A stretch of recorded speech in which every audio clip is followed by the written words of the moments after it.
The Science of Getting Rich by Wallace D. Wattles.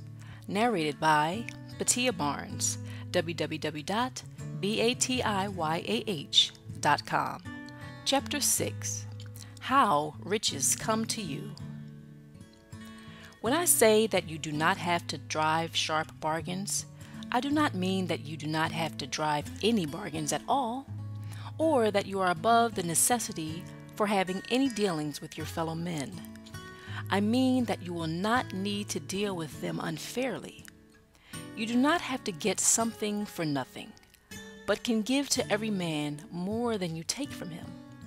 You cannot give every man more in cash market value than you take from him, but you can give him more in use value than the cash value of the thing you take from him. The paper, ink, and other material in this book may not be worth the money you pay for it, but if the ideas suggested by it bring you thousands of dollars, you have not been wronged by those who sold it to you. They have given you a great use value for a small cash value. Let us suppose that I own a picture by one of the great artists, which in any civilized community is worth thousands of dollars. I take it to Baffin Bay and, by salesmanship, induce an Eskimo to give a bundle of furs worth $500 for it. I have really wronged him, for he has no use for the picture. It has no use value to him, and it will not add to his life. But suppose I give him a gun worth $50 for his furs. Then he has made a good bargain. He has use for the gun. It will get him many more furs and much food. It will add to his life in every way. It will make him rich. When you rise from the competitive to the creative plane, you can scan your business transactions very strictly. And if you are selling any man anything which does not add more to his life than the thing he gives you in exchange, you can afford to stop it. You do not have to beat anybody in business. And if you are in a business which does beat people, get out of it at once. Give every man more in use value than you take from him in cash value. Then you are adding to the life of the world by every business transaction. If you have people working for you, you must take from them more in cash value than you pay them in wages. But you can so organize your business that it will be filled with the principle of advancement, and so that each employee who wishes to do so may advance a little every day. You can make your business do for your employees what this book is doing for you. You can so conduct your business that it will be a sort of ladder by which every employee who will take the trouble may climb to riches himself, and given the opportunity. If he will not do so, it is not your fault. And finally, because you are to cause the creation of your riches from formless substance which permeates all your environment, it does not follow that they are to take shape from the atmosphere and come into being before your eyes. If you want a sewing machine, for instance, I do not mean to tell you that you are to impress the thought of a sewing machine on thinking substance until the machine is formed without hands in the room where you sit or elsewhere. But if you want a sewing machine, hold the mental image of it with the most positive certainty that it is being made or is on its way to you. After once forming the thought, have the most absolute and unquestioning faith that the sewing machine is coming. Never think of it or speak of it in any other way than as being sure to arrive. Claim it as already yours.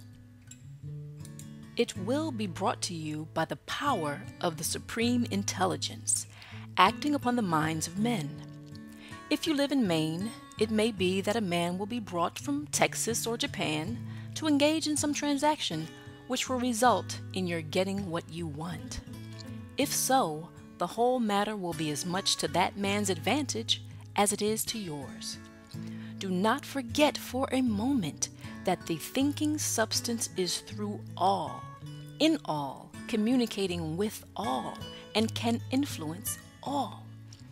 The desire of thinking substance for fuller life and better living has caused the creation of all the sewing machines already made, and it can cause the creation of millions more, and will, whenever men set it in motion by desire and faith and by acting in a certain way.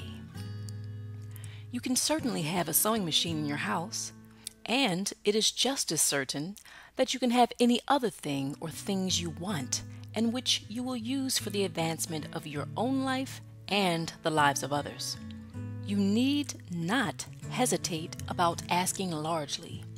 It is your Father's pleasure to give you the kingdom, said Jesus. Original substance wants to live all that is possible in you and wants you to have all that you can or will use for the living of the most abundant life. If you fix upon your consciousness the fact that the desire you feel for the possession of riches is one with the desire of omnipotence for more complete expression, your faith becomes invincible. Once I saw a little boy sitting at a piano and vainly trying to bring harmony out of the keys, and I saw that he was grieved and provoked by his inability to play real music. I asked him the cause of his vexation, and he answered, "I can feel the music in me, but I can't make my hands go right."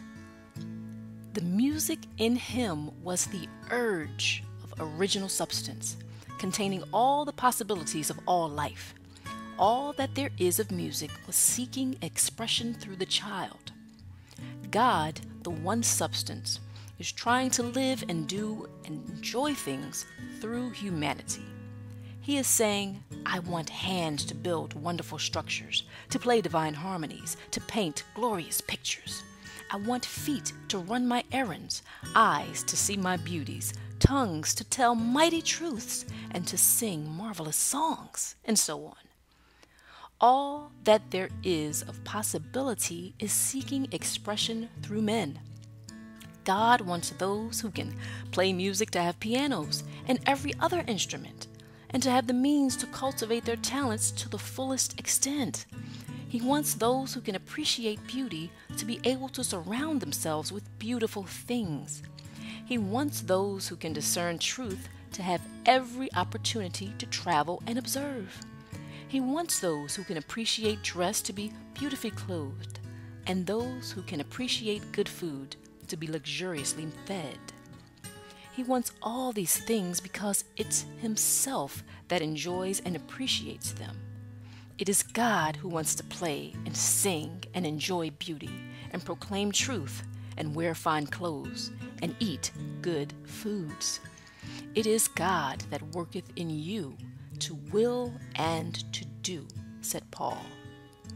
The desire you feel for riches is the infinite seeking to express Himself in you as He sought to find expression in the little boy at the piano.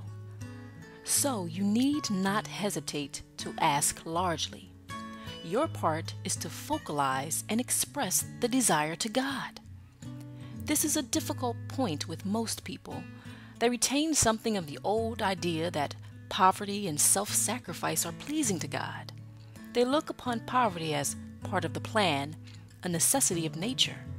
They have the idea that God has finished His work and made all that He can make, and that the majority of men must stay poor because there is not enough to go around.